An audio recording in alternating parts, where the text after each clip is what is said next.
আজকের রেসিপি হচ্ছে লঙ্কার চপ বা লঙ্কার পকোড়া। এই রেসিপিটা খুবই চটজলদি তৈরি হয়ে যায় আর খেতে খুবই টেস্টি লাগে। আর এটা বানানোর জন্য আমি এখানটায় বেসন নিয়েছি, তাতে দিয়ে দিয়েছি হলুদ গুঁড়ো, কাশ্মীরি লঙ্কার গুঁড়ো, লবণ, আর এখানটায় দিয়েছি বেকিং সোডা।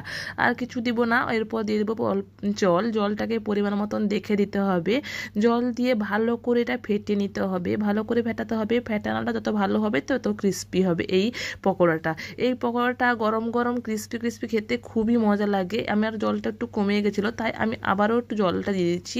একসঙ্গে যদি জলটা দিয়ে দিতাম তাহলে ব্যাটারটা পাতলা হয়ে যেত, তার জন্য এখানটায় আমি অল্প অল্প করে জল দিয়ে ব্যাটার করে নিয়েছি। ঠিক একটা ব্যাটার দেখে নিন আমি কতটা ঠিক রেখেছি। এটাকে ব্যাটারটাকে বেশি পাতলা করিনি, একটু ঠিক রেখেছি। এখানে আমি লঙ্কার চপ বা লঙ্কার পকোড়া বানানোর জন্য যে বড় বড় সাইজের লঙ্কাগুলো পাওয়া যায়, যেটা ঝাল হয় না, সেই যে লঙ্কাগুলো যে বড় সাইজে এখন বাজারে সব জায়গায় পাওয়া যায়, এই লঙ্কাগুলোকে আমি ভালো করে ধুয়ে নিয়েছি। এরপর এটাকে 4টা টুকরো করে নেব। এইভাবে আস্তে করে ছুরির সাহায্যে 4টা টুকরো করে নিতে হবে। আপনার 2টো টুকরো করেও ভাজতে পারেন, কোনো সমস্যা নেই।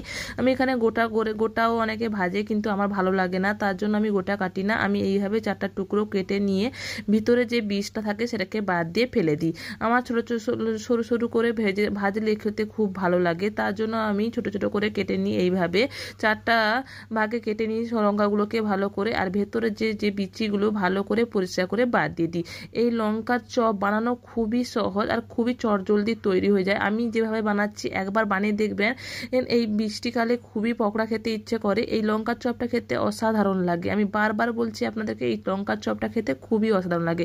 এরপর এটাকে একটা পাত্রে তুলে নিয়ে আমি এখানটা দিয়ে দিচ্ছি লবণটাকে দিয়ে ভালো করে মাখিয়ে দিয়ে এটাকে কিছুক্ষণ রেস্টে রেখে দেবো। তাহলে লঙ্কার চপ, যে লঙ্কাটা অনেক সময় লবণ ঢোকে না লঙ্কার ভেতরে, তার জন্য এটা যদি লবণ মাখিয়ে এইভাবে রেখে দেন তাহলে লবণটা খুব সুন্দরভাবে ঢুকে যাবে। আমি বেসনের যে ব্যাটারটা রেখেছিলাম সেটাতে এই লঙ্কাগুলো ভালো করে চুবিয়ে নেব। চুবিয়ে নিয়ে গরম তেলে ভেজে নিতে হবে।